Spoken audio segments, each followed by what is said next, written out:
What's on, ladies and gentlemen? My name's Ross, I like games, and today we need to talk about Godzilla. You see, Chrono Clash is a game I'm very fond of. I've been making videos for it. I like Chrono Clash. But set one was Naruto, and Naruto's fine, but Naruto isn't Godzilla now, is it?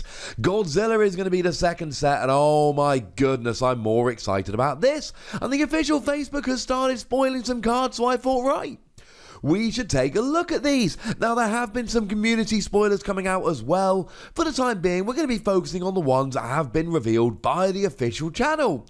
Although, you never know, maybe I have some spoilers in a couple days. Could happen. Guess you'll have to wait and see, won't you? Today, ladies and gentlemen, I want to start off having a little bit of a look at Godzilla's Invasion, the very first card that was revealed from the Godzilla set. It is a one-cost action card, and when you play it, you tap one of your own battlers to give yourself plus free time. I'm alright with this. This seems good. Now, to be honest with you, it only really gives you plus 2 time because, well, you got to pay the 1 in order to get the free. So it basically gives you plus 2 time. You've just got to tap one of your battlers. So essentially, you've got to have somebody who you don't mind tapping, and you get plus 3 time. But time is the main currency in the game. Now, for extra battlers, that's not the case. We're not talking about extra battlers today. You gain more time. And time is the main mechanic in the game. Time is what you use to do stuff. For newer players, you can do whatever you like during your turn. And every time you pay with time.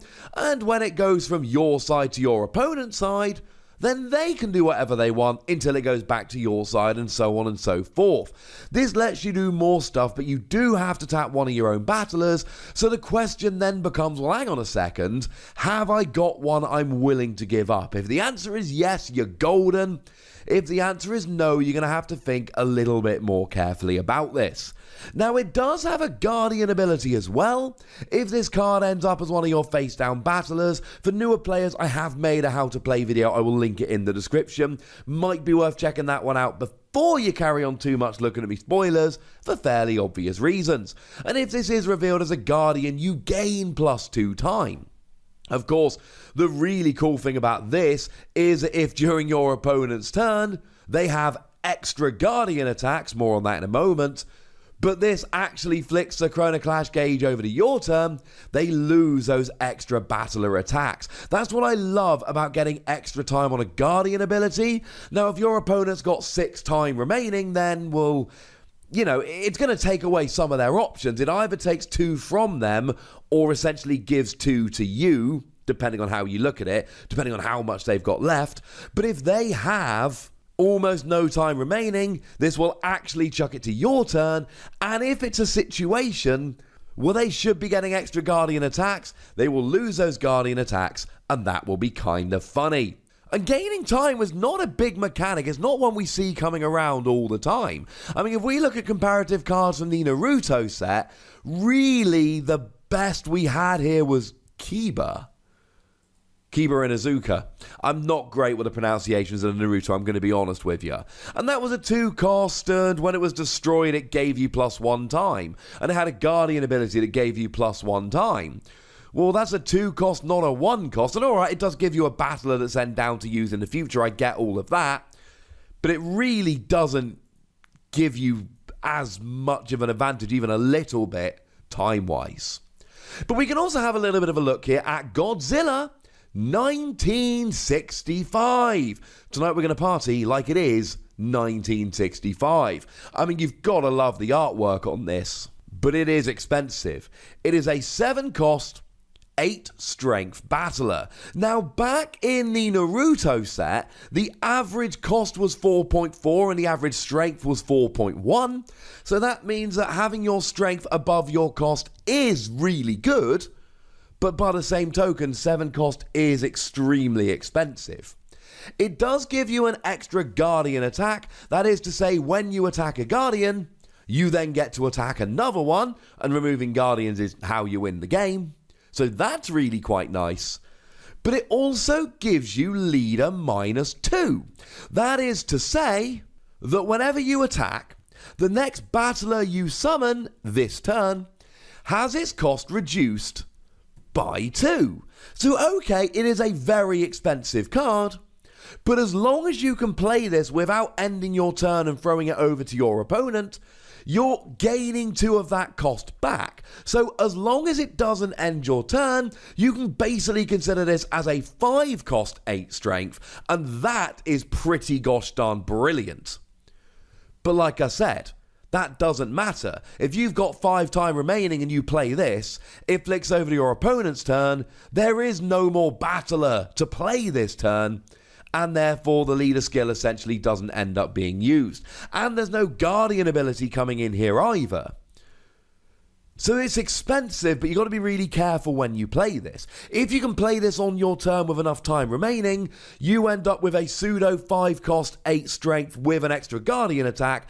That is a very powerful card. But if you end up chucking it to your opponent, then it's still fine, but it is nowhere near as good if playing this causes you to end your turn. You have been warned, ladies and gentlemen. Now, in terms of cards from the Naruto set, which can be seen as fairly similar to this, there were a couple of cards that gave you extra guardian attacks, as well as having that leader ability. Now, one of them here was Yabusa Momochi. A 5 cost 6 strength character that had +1 guardian attack and leader free. Now, the good thing is that you are more powerful than this, and that's lovely. The bad news is they were significantly cheaper as well. And they gave you leader 3 rather than leader 2. What I will say is they are restricted. They cannot attack battlers. They can still attack guardians and all of that, but they cannot attack battlers. So there was a significant downside to Zabuza. So I like this Godzilla more than that, on the condition that it doesn't end your turn. Cannot stress that enough. The other one we had back in the Naruto days was Shikamaru Nara, a 7 cost 6 strength, rather than a 7 cost 8 strength. So that is just flat out weaker. And it had leader -4. Okay. The thing is, that is way better in terms of the leader. It essentially gives you 2 time back, but it's just not as strong. And there's a very good chance that 7 cost is going to end your turn. So if this ends your turn, it's even worse than Godzilla 1965 ending your turn, because at least with Godzilla you have an 8 strength battler down. Shikamaru with a 6 strength, not loving it as much. If you can get away without ending your turn, obviously Shikamaru is better, but I'm leaning towards Godzilla 1965 here. But hey, maybe you want another Godzilla card which looks startlingly familiar. How about Godzilla the Third Form? Now, it is 1 cheaper but 2 weaker, 6 cost 6 strength, and it's got +1 guardian attack, and it has got leader -2. Oh, well, that looks a little bit familiar.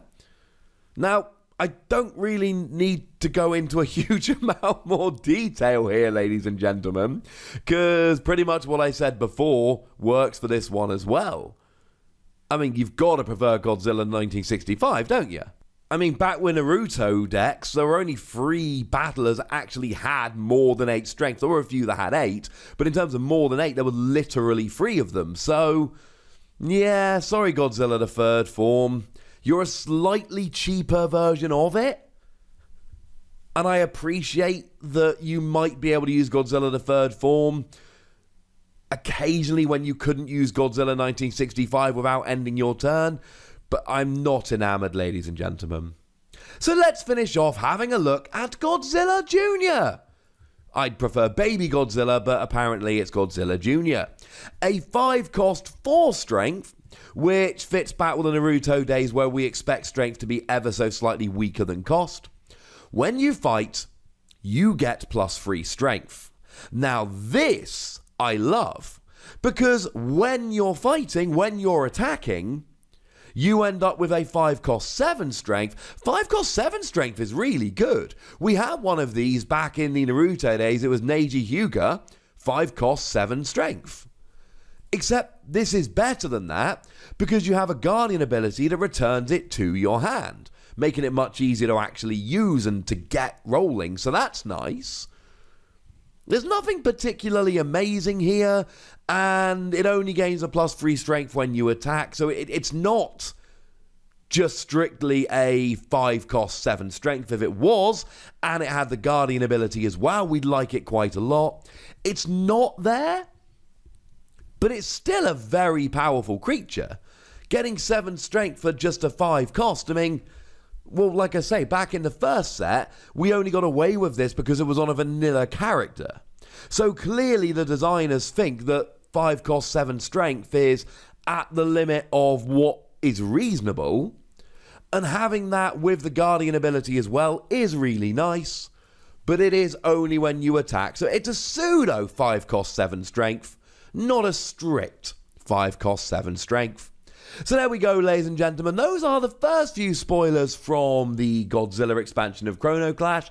There are a bunch more. As long as these videos prove popular enough, as long as enough people watch them and the feedback is good enough, I will be showing you and analysing more of these Godzilla spoilers as we go along. So let me know in the comment section if that's something you'd like to see a bit more of. Go nuts!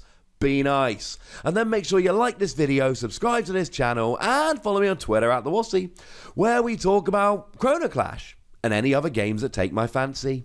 But by far the most important thing as always, look after yourselves till next time, would ya? Thank you very much for watching. My name's Ross, and you've been watching Wossy Plays.